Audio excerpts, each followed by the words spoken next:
पैसे मिलने लगे, पैसा मेरे पीछे दौड़ा, मैं पैसे के पीछे नहीं दौड़ा। एक तो ज्ञानात्मक संवेदन, एक संवेदनात्मक ज्ञान, इसका इनको मैंने आज तक छोड़ा नहीं है। मैं सुरजीत से भी मिला, कॉमरेड से, प्रकाश करात, सीताराम येचुरी, ये सब जो दिग्गज लोग हैं, इनसे मेरी भेंट हुई और मुझे जो काम दिया जाता था मैं करता था। मैं एक किताब लिखना चाहता हूँ, प्रेम मार्गी मुक्तिबोध। मैं दिखाना चाहता हूँ प्रेम से कैसे लबालब भरा हुआ इंसान। सब जब नहाने जाते थे तो केन नदी में पानी ज़्यादा नहीं था और उसी में डुबकी लगा के निकल आते थे। वहाँ मनमोहन सबसे छोटा था, तो धूमिल ने शायद कहा था कि भैया इसे संभालना, कहीं डूब न जाए। टेलीप्रॉम्प्टर कोई शत्रु है क्या? टेलीप्रॉम्प्टर आपको और प्रॉम्प्टनेस देता है ना, कोई बात छूटेगी नहीं, कोई बात फैलेगी नहीं। असगर वजाहत, अब्दुल बिस्मिल्लाह, 3 वाक्य बोलने के बाद है ना, हाँ जी हाँ है। उनको आपको ऐसा जेस्चर देना पड़ेगा। कोई नहीं जानता कि मैं कितना जिम्मेदार अध्यापक था। ये मेरे विद्यार्थियों से पूछिए, वो बताएं अशोक वाजपेयी कि क्यों वे उस पद पर, जिस पद पर कि आप चुने नहीं गए थे, क्यों अपनी अहमन्यता से चलाना चाहते थे सब चीज़ों को। ये सारे के सारे लोग इतने भयाक्रांत, इतने भयाक्रांत। और एक हास्य कवि न हुआ साला तुम्हारा, ऐसा हो गया कि तुमसे झेला न गया। लेकिन मैं इस युग में हूँ कि मुझे लाभ मिलेगा। मैं नहीं रहूँगा तो मेरी रिकॉर्डिंग रहेगी, आपसे कभी बातचीत रहेगी और पता लगेगा कि एक आदमी का क्या ताब है, तेवर है और क्या सोच है। सब तरह से तो वो अच्छे हैं, पर अच्छे क्या हैं? एक यही ऐब है कैसा कि वफादार नहीं। नमस्कार, आप संगत देख रहे हैं। मेरा नाम है अंजुम शर्मा। अभी जो मैंने पंक्तियां पढ़ी वो मुंशी बिहारी लाल मुश्ताक देहलवी की पंक्तियां हैं। इसलिए पढ़ी कि जो आज के हमारे अतिथि हैं प्रोफेसर अशोक चक्रधर, उनके बारे में ख्यात है कि वो एक समय पर प्रगतिशीलों के साथ रहे, लेकिन फिर उनके वफादार नहीं रहे। एक समय बाद वो मंच की कविता की ओर चले गए और ऐसे गए कि प्राध्यापक जहाँ पढ़ा रहे थे, प्राध्यापक के पद पर, वहाँ से भी उन्होंने इस्तीफा दे दिया। बहुत सारी बातें उनके बारे में ख्यात है। हालांकि मुक्तिबोध की समीक्षाई, मुक्तिबोध की कविताई, ये दो उनके ऐसे काम हैं जिसके लिए शोध छात्र भी उन किताबों का रेफरेंस लेते हैं, संदर्भ के तौर पर उन्हें इस्तेमाल करते हैं। बहुत सारे लोगों ने कहा कि मुक्तिबोध को आपको समझना हो तो ये दो किताबें आप ज़रूर पढ़िए।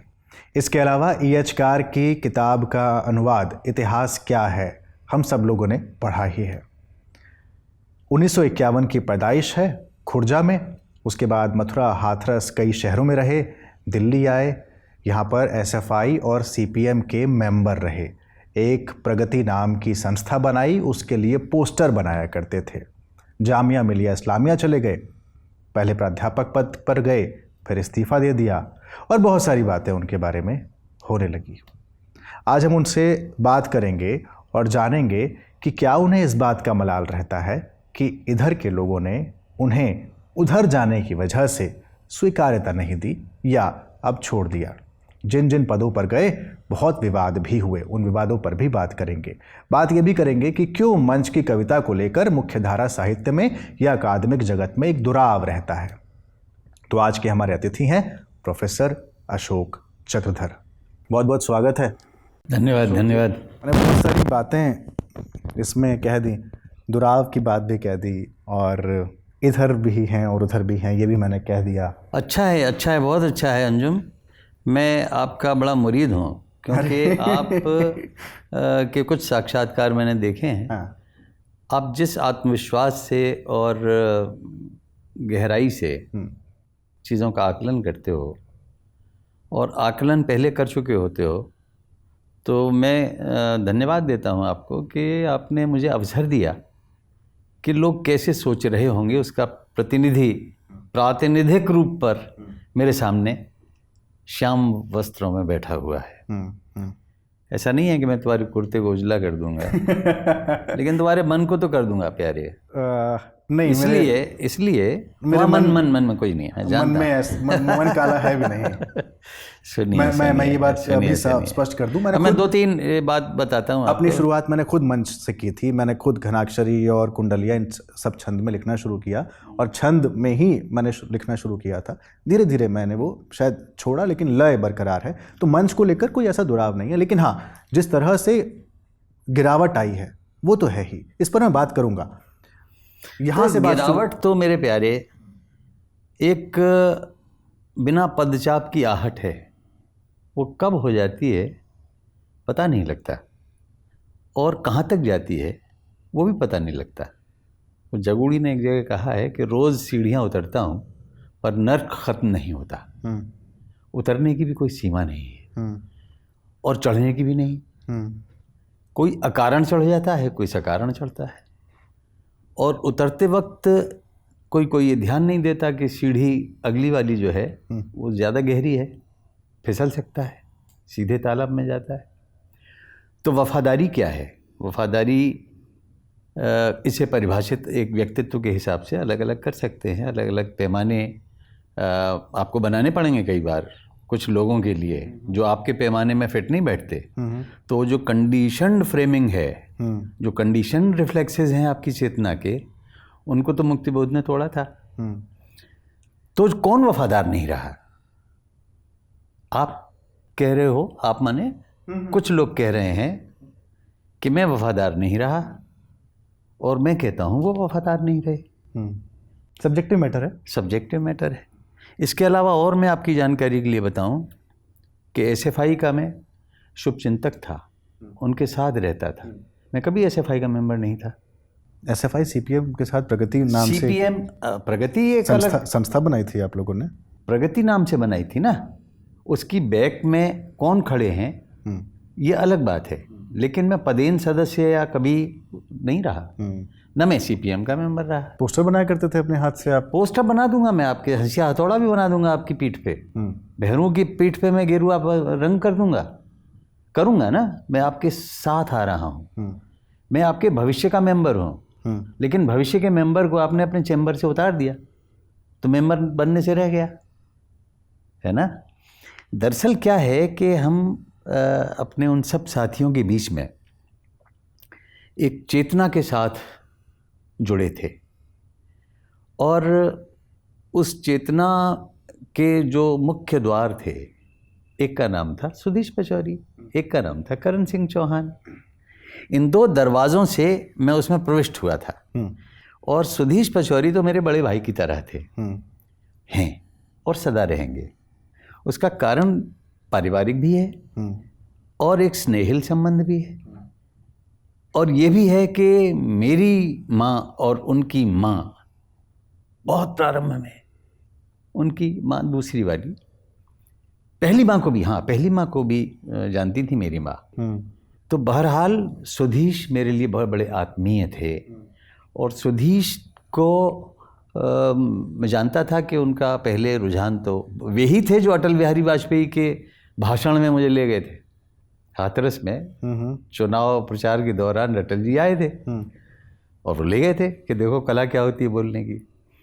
और उन्होंने, मुझे ये भी याद है कि अटल जी ने कहा था कि जैसे पंडे लोग घाट पर आ जाते हैं, ऐसे ही हम भी चुनाव के दिनों में घाट पे चंदन घिसने आ जाते हैं। तो सहजता से उन्होंने जनता को मोह लिया। ठीक है साहब। मैं सुरजीत से भी मिला, कॉमरेड से, प्रकाश करात, सीताराम येचुरी, ये सब जो दिग्गज लोग हैं इनसे मेरी भेंट हुई, और मुझे जो काम दिया जाता था मैं करता था।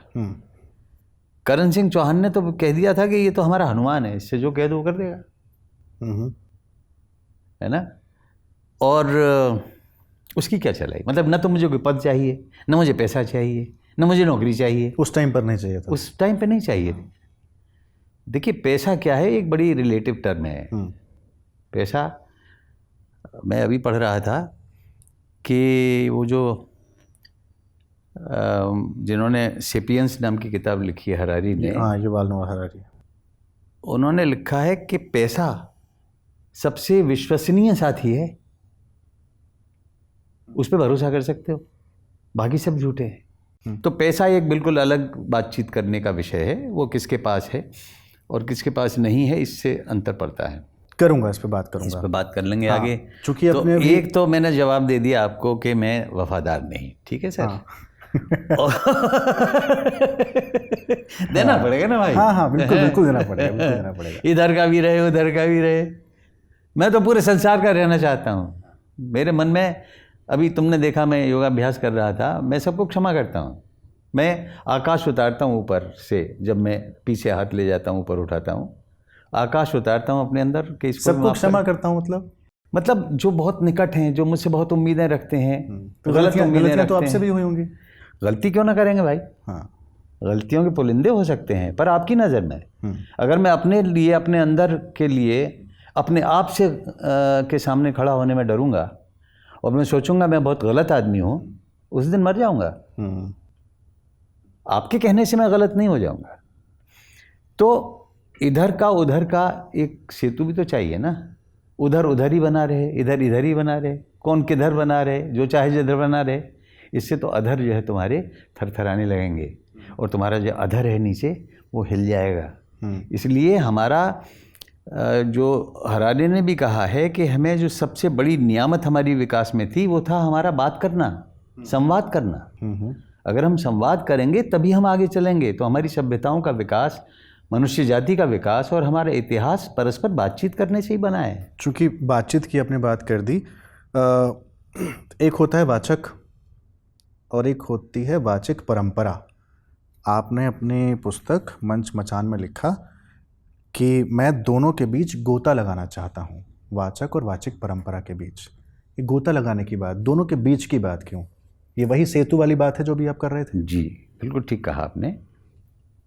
मैं जिस वातावरण में आया वो एक साहित्य का वातावरण था। मेरे पिता कवि थे, नामी कवि थे, राधेश्याम प्रगल्भ जी। श्री राधेश्याम प्रगल्भ जी। खूब सारे कवि वहाँ आते थे। फिर ऐसे कवि भी आते थे जिनको पता लगा कि ये छोटा सा बच्चा कविता लिखता है। मेरे पिता मेरी परीक्षा लेते थे। कभी मैं उनको कविता न तो सुनाता था न वो मुझसे कहते थे, लेकिन अगर कवि मित्र आ जाएं तो मुझसे कहते तुमने कोई कविता लिखी क्या? तो मैं मुझे इस मौके की तलाश रहती थी कि कहा जाए मुझसे और मैं कविता सुना दूं। तो कविता उनको जैसी पिताजी लिखते थे उससे प्रभावित था, उन्हीं जीवन मूल्यों से प्रभावित था। तो कई सारे कवियों ने कहा कि चलो हमारे साथ चलो। पहली बार मैंने हरवंश राय बच्चन जी को बुलंदशहर की नुमाइश में देखा था और एक गीत सुना था कि महुआ के नीचे मोती झरे महुआ के, है ना, और ये बात किसी से ना कह रहे बहुआ के, और हर तरफ श्रोताओं की तरफ उंगलियां करके ये बात किसी से ना कह रहे महुआ के। तो मेरे अंदर सवाल आया कि जब तुम सबको बताए दे रहे हो को बताए दे रहे हो तो जो बात फैल जाएगी, तुम्हारा महुआ जो है उजड़ जाएगा, सब ले जाएंगे तोड़ तोड़ के। खैर साहब, तो एक जो वाचिक परंपरा है जिसका जिक्र आपने किया वो मेरे साथ पैदा हुई थी, गर्भ से मैंने प्राप्त करी थी। और जो वाचक परंपरा है, संवाद की परंपरा है, जो वाचक शब्द भी कहलाता है अभिधा का, लक्षणा का लाक्षणिक प्रयोग करने वाला लक्षक कहलाता है, और आजकल जो सैद्धांतिकियों में बहुत प्रचलित है व्यंजक, व्यंजनार्थ, व्यंग्यार्थ होता है वो, और लेकिन व्यंजक है वो जो आदमी आपसे बात कर रहा है। जो विकास यात्रा हमारी रही उसमें एक दूसरे से बात करना, संवाद करना, एक परंपरा में अगर आप हैं तो दूसरी पर उसके श्रेष्ठ को प्राप्त करके जो अन्य परंपराएं आ रही हैं, परंपराएं, उनके श्रेष्ठ को ग्रहण करना, ये आवाजाही तो आपको आपके व्यक्तित्व के लिए और आपके सामाजिक कर्तव्यों के लिए ज़रूरी है। इसी से एक सवाल निकल रहा है, जिस वाचिक परंपरा की आप बात कर रहे हैं, भारत में तो आर्गुमेंटेटिव इंडियंस हैं, जैसे कि अमर्त्य सेन ने लिखा भी है ना कि भाई हम आर्गुमेंट करते हैं और वाचिक परंपरा हमारे अंतस में है, भारत के अंतस में है। क्या वाचिक परंपरा और श्रुति परंपरा एक ही है या अंतर है? कोई थोड़ा सा अंतर है। हाँ। श्रुति परंपरा तो हमें अपने जनित ज्ञान को खो न जाए इसलिए अपने हृदय में सहेजना है कान के जरिए, और कान के जरिए सहेज कर हम शताब्दियों तक उस ज्ञान को, उन सूत्रों को, सूक्तियों को लेके आए। तो वो तो श्रुति परंपरा है। एक कान से दूसरे कान की यात्रा है मुख के माध्यम से, आँख के देखने के बाद आँख कान मुख, फिर आँख कान मुख, तो ये एक सर्कल चलता रहा। ये श्रुति परंपरा है, अब तक भी विद्यमान है। और जो वाचक परंपरा है उसमें श्रुति के बजाय आपको अपने प्रमाता सामाजिक से रूबरू होना है और उन सारी श्रुतियों का भी लाभ उठाना है जो आपके पास प्रकृति प्रदत्त हैं, संस्कृति प्रदत्त हैं, स्मृति प्रदत्त हैं। स्मृति ग्रंथों से आती हैं या आपके बुजुर्गों के अनुभवों से, लोक से आती हैं या शास्त्र से आती हैं, कहीं से भी आती हैं। तो मैं इन दोनों का, अगर मैंने लिखा है कि सेतु बनना चाहता था, इन दोनों में आना चाहता था, तो ये मेरा ईमानदार प्रयत्न था। ये मैं किसी पैसे के लिए नहीं आया था, मैं तुम्हें बता दूं, अभी भी बता रहा हूँ। पैसे मिलने लगे, पैसा मेरे पीछे दौड़ा, मैं पैसे के पीछे नहीं दौड़ा। इसको मैं कोई भी अंतरात्मा के आयतन के किसी भी कोने में से खड़े होकर तुम मुझसे पूछोगे तो मैं इसका जवाब यही दूंगा। थोड़ा सा हीटअप होगा तब मैं इस पे आऊँगा। मैं तैयार बैठा। थोड़ा सा हीटअप होगा तब मैं इस पे आऊँगा।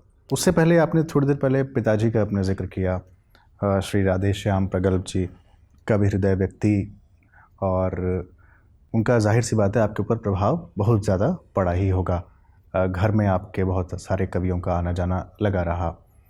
मैं आमतौर पर ये सवाल संगत में हर किसी से पूछता हूँ कि पिता से क्या क्या चीज़ें आपके भीतर आईं और माँ से क्या क्या चीज़ें आपके भीतर आईं। वही सवाल मैं आपसे कर रहा हूँ। पहले मैं माँ के बारे में बताता हूँ। एक ऐसे परिवार में जो कभी बहुत वैभवशाली रहा हो, वहाँ अचानक आर्थिक स्थिति धीरे धीरे डामाडोल हो रही थी। परिवारों के तात्कालिक गठन के कारण मेरे जो बाबा थे, 26 साल की आयु में उनका देहांत हो गया था। कहा जाता है कि वो नगर के सबसे संपन्न आदमी के साथ सट्टा खेलते थे और किसी भी बात पे, कोई मान लीजिए गट्ठर लेके जा रहा है, उस गट्ठर में कितनी जौ की बालियां हैं, तू इतनी बता मैं इतनी बता, इस पे हो जाए। लेकिन वो क्षय रोग से चले गए। वो कविता प्रेमी थे और महफिलें सजाते थे। और मेरी दादी अहिल्या देवी वो गीत लिखती थी, भजन बनाती थी और मोहल्ले में सबकी लोकप्रिय थी। मेरे पिता के 2 छोटे भाई, एक अभी गए हैं, एक बहुत युवावस्था में चले गए थे, घनश्याम जी। घनश्याम जी के जाने के बाद इतना दुखी हुए मेरे पिता कि उन्होंने अपना नाम विरही रख लिया। अच्छा। राधे श्याम शर्मा विरही, उसके भाई के विरह में। तो ऐसा भी अलग होता है कि भाई विरह तो एक ख़ास तरह के प्रेम के कारण टूट जाए तो रखा जाता है। पहले प्रगल्भ थे या बाद में हुए? बाद में हुआ, इसके बाद में। क्योंकि किसी ने कहा भाई विरही कैसे, शायद मेरे ख्याल से सोहनलाल द्विवेदी जी ने उनसे कहा कि विरही क्यों भाई, विरही नहीं, विरही ही रहे, सरयो न कोई काम, तुम्हारा कोई काम बनेगा ही नहीं विरही बने रहोगे तो। तुम्हारे अंदर इतना चांचल्य है, इतना विटी आदमी हो, इतनी प्रगल्भता है, तो बोले हो गया जी प्रगल्भ। तो उनकी बात सुन के वो प्रगल्भ हो गए।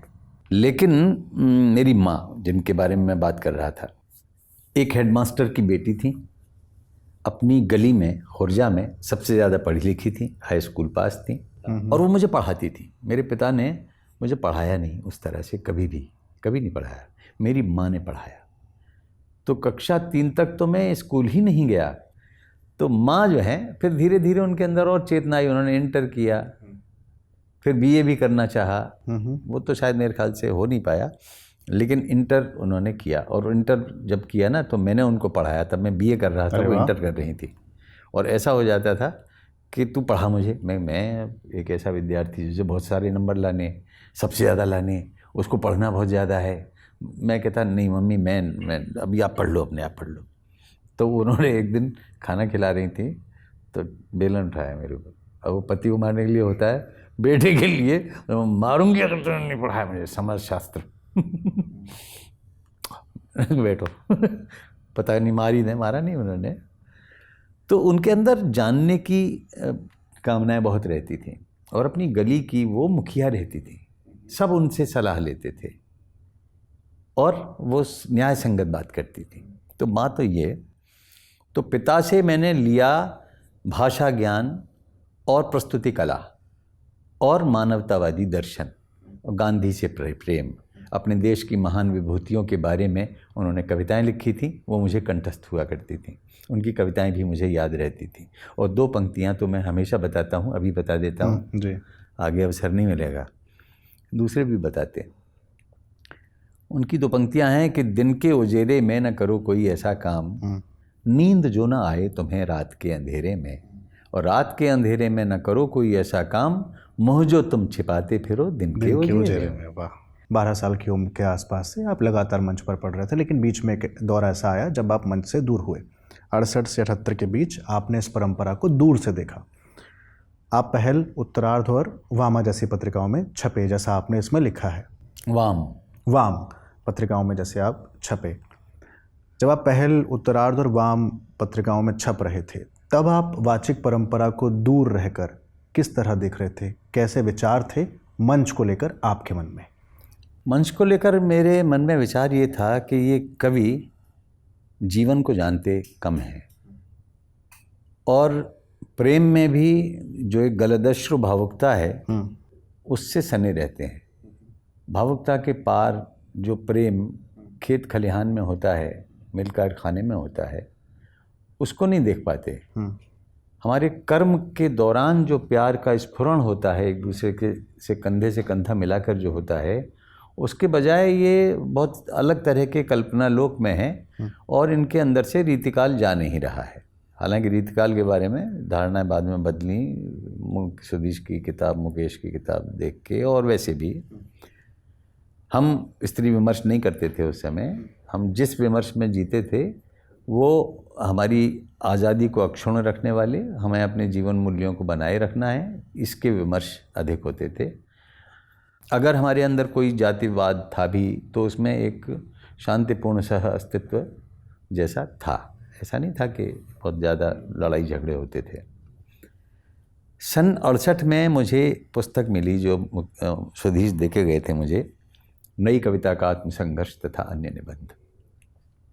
मैं तुम्हें अंजुम बता नहीं सकता कि उस किताब ने मेरे ऊपर क्या किया। मेरा व्यक्तित्वांतरण, जिसको मुक्तिबोध का प्रिय शब्द है, और वर्गापसारण भी, कि आप किसी मुकालते में न रहिए, आप जिस देश में रहते हैं वहाँ होता क्या है, वहाँ की समस्याएं क्या हैं, वहाँ के अवरोध क्या हैं।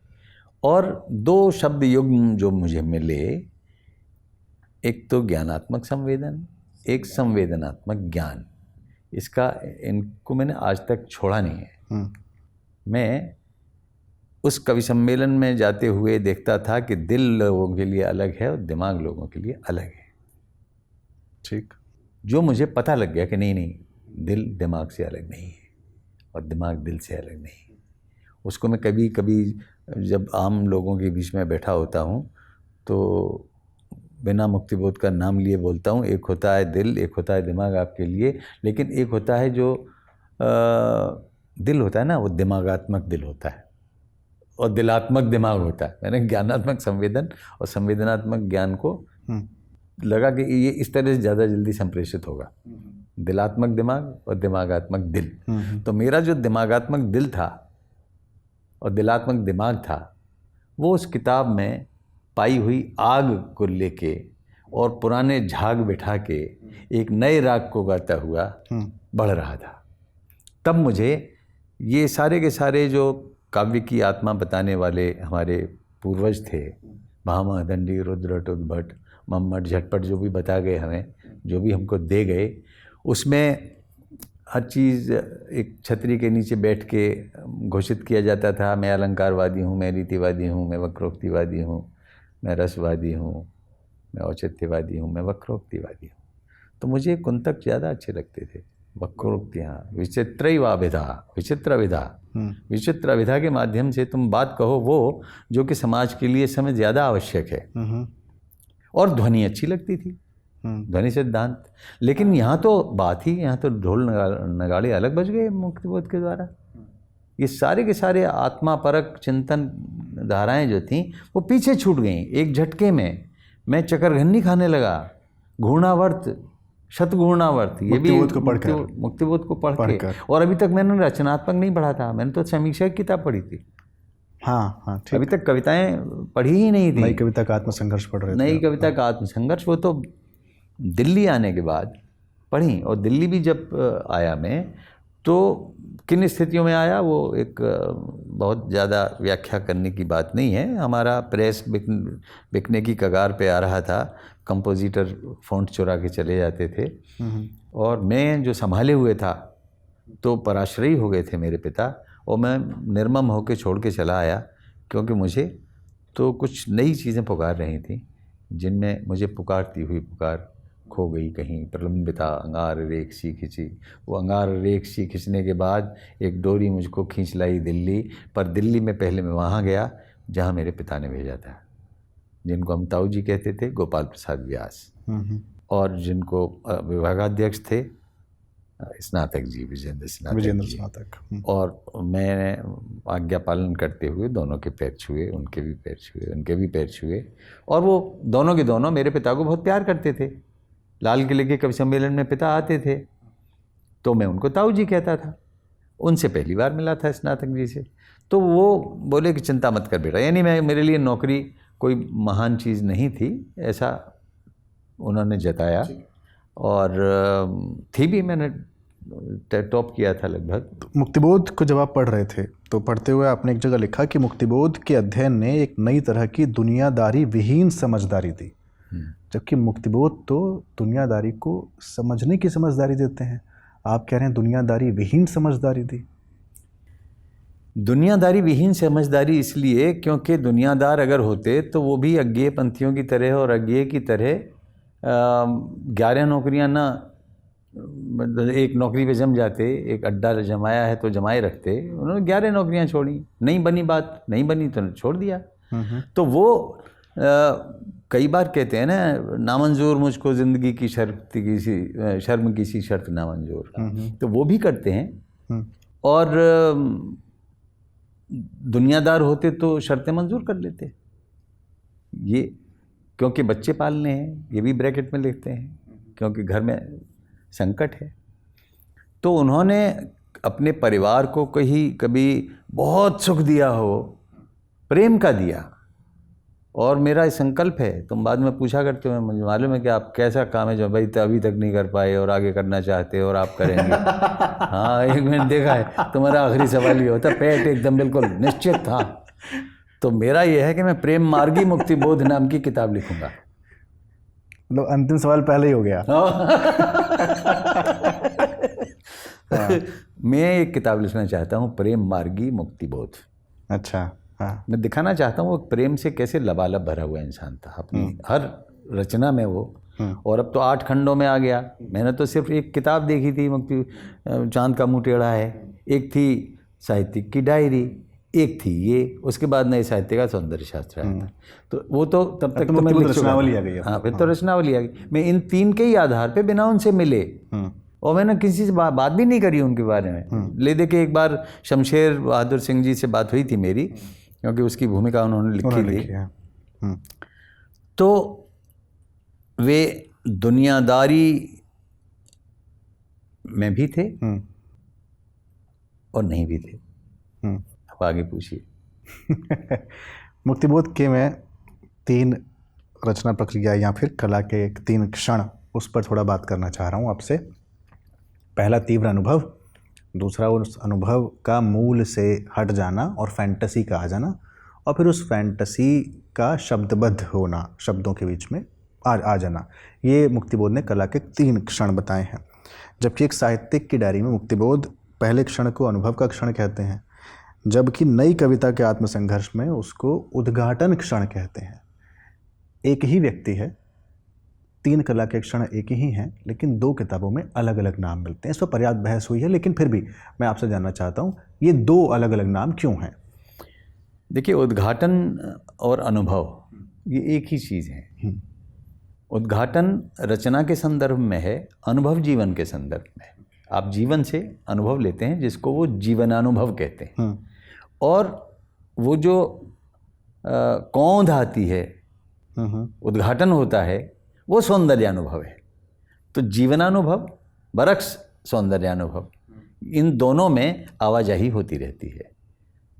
तो वो गलत नहीं कह रहे हैं। उद्घाटन का स्वर वो तड़ित तरंगीय कौंध है जो अचानक आपके अंदर आती है और वो फिर अपने जड़मूल से विच्छिन्न होके आपको एक नए लोक में ले जाती है। इसीलिए फैंटेसी अनुभव की कन्या है, अनुभवजन्य है, अनुभव की बेटी है। और फिर जब वो बेटी बहुत फैल जाती है, ज़्यादा अपने पंख फैला लेती है, सिकोड़ने की ज़रूरत पड़ती है कि उतारा हो नभ से, तब वो जो तीसरा क्षण है वो घटित होता है, जब शब्दों का चयन होता है और शब्द ध्वनियाँ, अर्थ ध्वनियों या जो आपकी भाव ध्वनियाँ हैं, भाव ध्वनियों को शब्द ध्वनियाँ चाहिए। ये तीसरा क्षण है जो सबसे ज़्यादा कठिन और दुरूह क्षण है। ये हर कवि के लिए अलग है, इसीलिए रचना प्रक्रियाएं अलग हैं। जितने लोग हैं उतनी रचना प्रक्रियाएं हैं, एक रचना प्रक्रिया नहीं होती है। और मुक्तिबोध की रचना प्रक्रिया के दौरान जो पड़ाव हैं जिनको मैंने बार बार रेखांकित किया है, कहो तो मैं अभी बता दूं जी। वो हैं स्वानुभूत आदर्श पहला पड़ाव, विवेक निष्कर्ष दूसरा पड़ाव, और क्रियागत परिणति तीसरा पड़ाव। अगर आप किसी भी कविता को समझना चाहते हैं, वे सारे लोग सुन लें जो मुक्तिबोध को जटिल मानते हैं, दुरूह मानते हैं, उबड़ खाबड़ मानते हैं, जलूल मानते हैं। मुक्तिबोध जटिल अनुभूतियों के कवि हैं। अरे सब कहते हैं। एक बार मेरे ख्याल से कानपुर के IIT के कवि सम्मेलन में राजकिशोर जी थे और प्रियमवत जी भी थे वहाँ। तो उनसे काफ़ी बहस हुई थी मेरी, अगर उन पता नहीं उन्हें ध्यान होगा कि नहीं होगा। वो ये था कि उन्होंने आगे एकदम जाने बूझे बिना उनको कहा कि बहुत जटिल कवि हैं वो, तो हमें समझ नहीं पा रहे। जटिल प्रतीकों के कवि हैं। हाँ, जो भी है, लेकिन ये एक षड्यंत्र रहा, वो समझ में ना आ जाए कहीं। मुक्तिबोध अगर समझ में आ जाएगा तो सबके लिए परेशानी हो जाएगी। कैसे? ऐसे कि उसके पास बिंब हैं, प्रतीक हैं। जितने भी आधुनिक कविता के, तत्कालीन आधुनिक कविता के पैटर्न्स हुआ करते थे अभिव्यक्ति के, शिल्प के, उनसे एक हाथ ऊपर उठ के ही मुक्तिबोध ने कमाल दिखाया। बिंबों में, भाषा में, तेवर में, उनके अर्थों में। कहीं वातावरण निर्माण के लिए बहुत सरल अभिधात्मक वर्णन किया, वर्णनात्मकता रही। फिर कोई एक नाटकीय दृश्य आया वातावरण का निर्माण करने के लिए, उसमें संवाद, कथोपकथन, ये सारे आए। फिर जिनको प्रतीकवाद के आधार पर स्थापित किया तार सप्तक की पूरी परंपरा ने, वो सारे प्रतीक आए। बिंब बने पहले, बिंब प्रतीक बन गए और उन्होंने उन प्रतीकों की रक्षा करी, रंगों की प्रतीक्षा करी। फूल है, बरगद है, पीपल है, तालाब है, ये सब बिंब हैं। और एक वातावरण निर्मित होने के बाद में उनमें अनेकार्थकता नहीं होती, एक आयामी ही होते हैं। मैं उनको समझने के लिए उन्हीं का बताया हुआ एक रास्ता दिखाता हूँ आपको। वीरान रात है, अंधियारा रास्ता है, सामने एक पगडंडी है, हाथ में एक लालटेन है, पीली मध्यम लालटेन। और आप जब चलते हैं तो जितना दूर जाते हैं, जहाँ जहाँ तक एक वृत्त रोशनी का होता है, उतना उतना आपकी समझ में आता है। पगडंडी समझ में नहीं आती, कुछ भी और आसपास का नहीं आता। जैसे जैसे आप आगे बढ़ते हैं, एक राह फूटती है, सौ निकलती हैं। हाँ। तो अर्थ उतना ही दीप्त होगा जितना आप चलोगे। वो पगडंडी और वो लालटेन छोटी सी है, उसी में क्लूज होंगे, उसमें की होगी, उसमें कुंजी होगी कि आगे के रास्ते पर चलने के लिए आपको कौन सी झाड़ियाँ हटानी हैं, कौन से दरख्तों में कौन सी लहकती हुई झोंर में से खुशबू लेनी है, और किस प्रकार से एक अपना रास्ता निर्मित करने के लिए इन 3 पड़ावों को पार करना है। स्वानुभूत आदर्श, विवेक निष्कर्ष और क्रियागत परिणति। इसी तरीके से अगर मैं देखूं तो मुक्तिबोध के यहाँ ये एक आध बात और करके थोड़ा सा आगे बढ़ेंगे मुक्तिबोध से। मुक्तिबोध प्रतीकों, जटिल प्रतीकों के कवि माने जाते हैं, जैसे सब लोग कहते हैं, और आपने उसको कहा कि एक षड्यंत्र है एक तरीके का। मुक्तिबोध को ब्रह्म राक्षस प्रतीक बहुत प्रिय है। इसकी व्याख्या श्रीकांत वर्मा ने अपने तरीके से कही कि भाई वो खुद ही ब्रह्म राक्षस के रूप में वहाँ पर हैं, और रामविलास शर्मा जी ने अपने तरीके से की, सब लोगों ने अपने अपने तरीके से व्याख्या की। उनकी कहानी भी है ब्रह्म राक्षस का शिष्य नाम से, और भी कई जगह पर। या अंधेरे में मैं और वह, ये जो प्रतीक है जिसमें वो बाह्यांतर से आभ्यंतरिक यात्रा की बात करते हैं, इस पर बहस हुई है पर्याप्त। आप मुक्तिबोध के प्रतीकों को किस रूप में देखते हैं? क्या वो ऐसे ही हैं जिस तरह से हमें बताया जाता है? मुक्तिबोध तो जीवन के संघर्षों से उपजे हुए क्षेत्रों को प्रतीक बनाते हैं। ये बरगद जो है, ये गरीबों की छत है, बेसहाराओं के लिए राहत है, और यही आपको सिखाने वाला है। जहाँ तक ब्रह्म राक्षस का सवाल है, ब्रह्म राक्षस वे स्वयं नहीं हैं। ब्रह्म राक्षस वे लोग हैं जो इन्हें ब्रह्म राक्षस बताते हैं। मध्य वर्ग का वह हल्का जो सुविधाओं में जी रहा है और वो विचारों में डूबा हुआ है, वो बहुत पढ़ा लिखा है, लेकिन वो पाप छायाग्रस्त है। वो अपनी मैल को साफ करने के लिए एक प्राक्तन बावड़ी में बैठ गया है। उसका जीवन से सरोकार नहीं है। वो नदी का द्वीप है, वो एकांत बावरा अहेरी है, वो टापू है, इससे आगे वो टापता नहीं है। वहीं बैठकर वो अपनी सारी कुंठाओं को और सारे आत्मनिर्वासन, अकेलापन, अजनबीपन, ये सब जो चीज़ें द्वितीय विश्व युद्ध के बाद अस्तित्ववाद के घोड़े पे सवार होके पता नहीं कौन से बंदरगाह पे उतरी, और जो इसको कहते हैं वो जो हाथी दांत की अटारी से आदेश देने वाले आइवरी टावर से, वो ऐसा मानते थे, ऐसा कह देते, उन्होंने कह दिया कि ये है तो ये है। अभी भी हैं इस तरह के लोग जो फतवे जारी करते हैं। क्या मिलेगा, मतलब मुक्तिबोध को जटिल करके मिलेगा क्या? मुक्तिबोध को जटिल करके उनको ये मिलेगा कि समाज में परिवर्तन की जो कामना करने वाली शक्तियां हैं वो निस्तेज होंगी। हम बदलाव लाना चाहते हैं, हम बेरोज़गारी की बात करते हैं, हम गरीबी की बात करते हैं, हम समस्या एक मेरे सभ्य नगरों और ग्रामों में, ये बहुत बार कही गई पंक्ति है, सभी मानव सुखी सुंदर व शोषण मुक्त कब होंगे। तो वो जो शोषण है, वह जो एक अमीर है, एक गरीब है, एक वंचित है, और वंचित के अपने सुखों में पीपनी बजाने का भी आनंद है, और यहाँ सब कुछ बजाने के बाद भी अकेलापन है, और एक हताशा है, निराशा है, कुंठा है, ये सारी चीज़ें हैं। तो क्यों है ये ऐसा? दबाते पक्ष में कौन है और दब कौन रहा है, ये तय करने का क्षण आ गया है। उस क्षण से टालने के लिए कहा जाता है, वो क्षण ना आ जाए इसलिए इनको भटका दो, इनको कहो कि ये नहीं समझ। अरे भैया, और कैसे बताएगा कि सुनहले ऊर्ध्वासन के दबाते पक्ष में तय करो किशोर हो तुम, सुनहले ऊर्ध्वासन के दबाते पक्ष में या अंधेरी निम्न कक्षा में तुम्हारा मन। कहाँ हो? गरीबों के साथ हो कि अमीरों के साथ हो? और इसमें बीच में मध्य वर्ग न इसके साथ है न उसके साथ है। कुछ लोग हैं जो इसके साथ चले जाते हैं, कुछ लोग हैं जो इधर चढ़ने जाते हैं। तो जो सीढ़ियाँ नीचे भी उतर रही हैं, ऊपर भी उतर रही हैं, उसमें कहाँ खड़े हो तुम, ये तय करो। और तय करने में क्या क्या बाधाएं आती हैं, किस किस तरह से तुम उसको कर सकते हो। तो फिर एक बिंदु ऐसा आता है कि अगर तुम सच्चाई ही बता दोगे। देखिए, प्रारंभिक कविताओं में मैं सच्चाई बताता था, और सच्चाई बताने के बाद में एक यूटोपिया में रहता था कि हाँ क्रांति आ गई, अब आई। तो मैं अंत में ज़रूर मुट्ठियाँ उठवा देता था, ज़रूर ऐसा कुछ कर देता था कि चीख पे ख़त्म होगी कविता। फिर मैंने उसको कम किया कि अभी मेरे देखते तो आई नहीं, और अभी आने के इम्कानात भी नहीं है, क्योंकि मैंने घूमना शुरू किया, मैंने देश देखा, मैंने श्रोता सुने, मेरे सामने जनता आई, उनका जनमन को जानने का मैं एक ऐसा बैरोमीटर बन गया कि आप मुझसे बात करिए, मैं बताऊंगा कि कहाँ कहाँ क्या है, कैसे है। इसीलिए मुक्तिबोध से मोहभंग हो गया आपका? नहीं, बिल्कुल नहीं। मोहभंग तो मैंने बताया ना भैया, मैं मोहभंग कैसे हो जाएगा? वो तो राह दिखाने वाला है भाई। मैं आपके तरीके से राह देखूं ये तो ठीक नहीं है ना। आपकी महल दुमहले कहाँ हैं, आपकी अटारियाँ कहाँ हैं, आपका आवक जावक का बही खाता क्या बोलता है, ये नहीं। परिभाषित करने वाले या मुक्तिबोध को पढ़ाने या पढ़ने वाले, समझने वाले लोगों से तो मोहभंग आपका हुआ ही नहीं। वो ऐसा नहीं है। उनको समझने वाले और ज़्यादा भी हैं। वो समझते हैं, ठेकेदार समझते हैं कि वही जानते हैं, अपना ठेका लेके वो ठोक देते हैं कील अपने विचारों की। वो चाहते हैं ताबूत में से निकलेगा ही नहीं।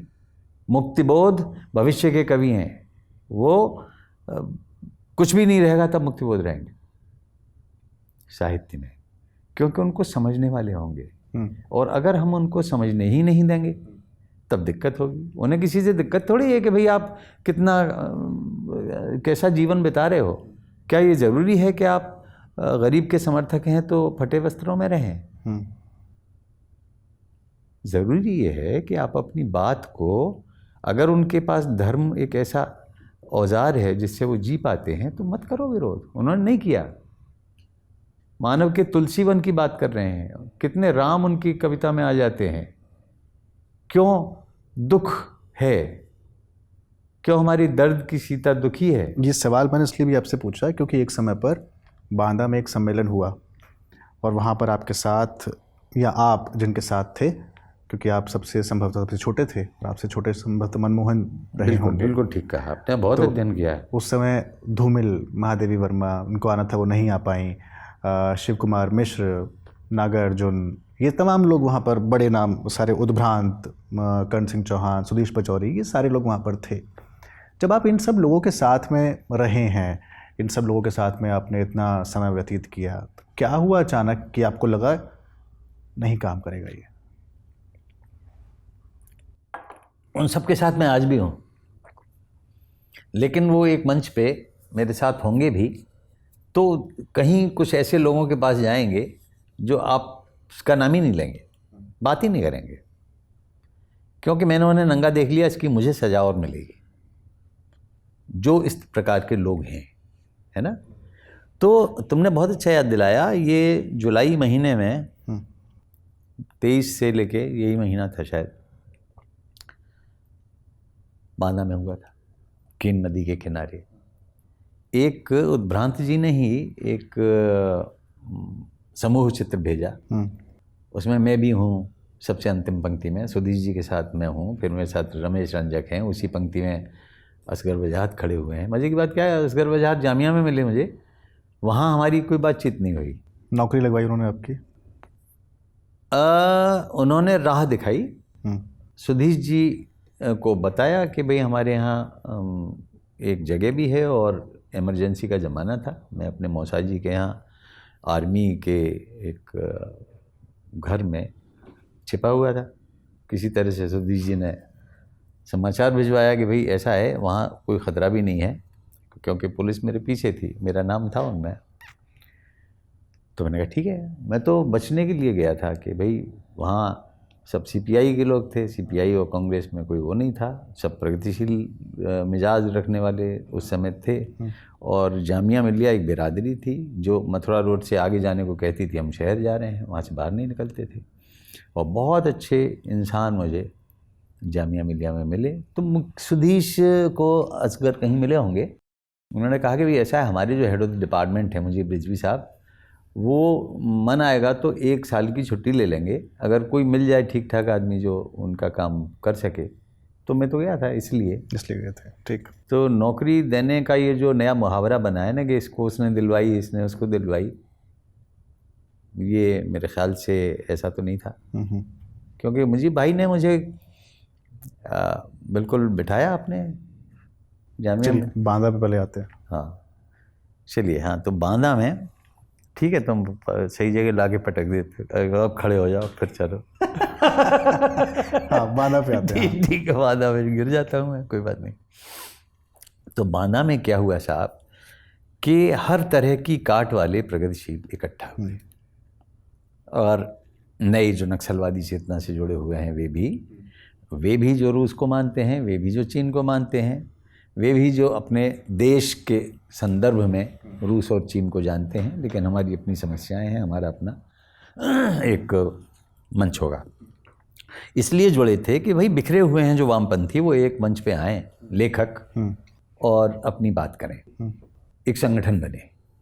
संगठन बना, लेकिन उसके लिए काफ़ी जद्दोजहद हुई, खूब बहस मुबाहिसे।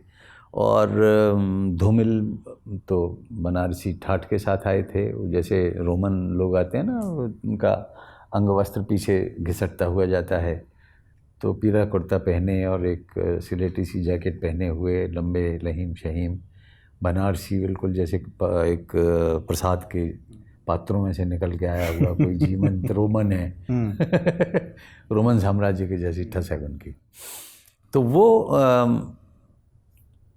कामगर आदमी थे, ITI से फिटर या टर्नर की ट्रेनिंग लिए हुए थे और गरीब से जुड़े हुए थे और इस जनतंत्र को फालतू मानते थे और संगठन कैसे हो क्या हो। तो वहाँ जब भी कोई बात होती थी तो वो कहते थे कि भाई ये थेथरई मलाई कब तक आप चाटते रहेंगे। अब थेथरई मलाई मैं नहीं जानता था क्या होती है और वो हर चीज़ में अलग अलग तरह से थेथरई का प्रयोग करते थे। बहरहाल 3 दिन वो सम्मेलन चला और अंत में कवि सम्मेलन होना था। कवि सम्मेलन की जो परंपरा चली आ रही थी, शिशुपाल सिंह शिशु और बेपल उत्साही और बलवीर सिंह रंग और देवराज दिनेश और मेरे पिताजी और नीरज जी और काका हाथरसी जी, उस तरह की कामना बांदा शहर की हो गई थी कि ऐसा होगा भी कवि सम्मेलन। अब यहाँ क्या पता कि सारे के सारे कवि जो हैं इनमें 2-4 कवि सम्मेलनों में गए होंगे, बाकी कवि तो सब थे। सारे के सारे कवि थे।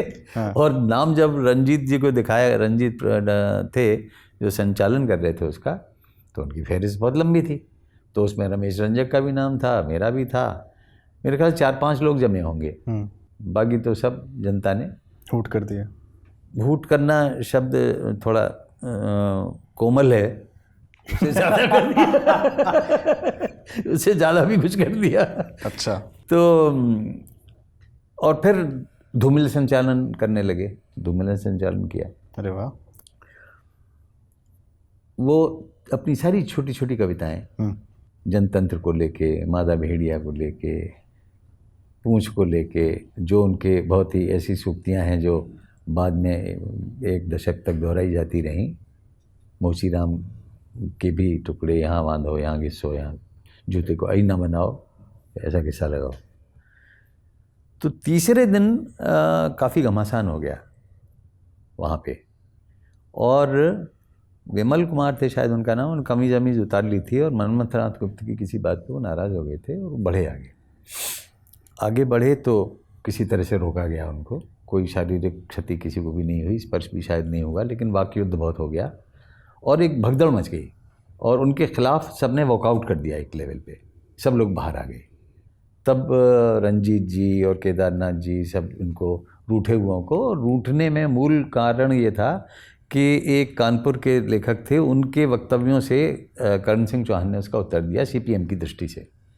तो CPM की दृष्टि गवारा नहीं थी। वहाँ जितने लोग थे उसमें CPI वाले थे या फिर ऐसे लोग थे जिनका कोई पता नहीं था क्या है, लेकिन वो नक्सल से भावनात्मक रूप से कि सत्ता बंदूक की नली से निकलती है, बिना हिंसा के कुछ होने वाला नहीं है। तो एक वो भी था, लेकिन सब में आत्मीयता थी, कहीं कुछ नहीं। सब जब नहाने जाते थे तो केन नदी में पानी ज़्यादा नहीं था और उसी में डुबकी लगा के निकल आते थे। वहाँ मनमोहन सबसे छोटा था। तो धूमिल ने शायद कहा था कि भैया इसे संभालना, कहीं डूब ना जाए। बहुत अच्छा कवि। मैंने अपनी मुक्तिबोध वाली किताब मनमोहन को ही समर्पित की है। मैं बहुत प्यार करता था उससे, शायद 2-3 साल छोटा होगा, तो मुझे लगता था कि ये मेरा भविष्य है। मैं तो बहुत बुजुर्ग आदमी हूँ, लेकिन ये है जो लाएगा, क्रांति करेगा और जो करेगा। तो कवि सम्मेलन हुआ साहब, और उस कवि सम्मेलन में धूमिल के संचालन में काव्य पाठ किया मैंने। एक कविता जो लिखी थी खचेरा की फैंटेसी, वो सुनाई। तो मेरे पास कौशल तो था कवि सम्मेलन वाला, लटके झटके नाटकीय प्रस्तुति और सरल कविता, यथार्थ को ऐसे ही दिखाने का, उसके लिए ज़्यादा प्रतीकबाजी नहीं, बिंबों में भटकना नहीं, सीधी बात करना और सच्चाई को दिखाना।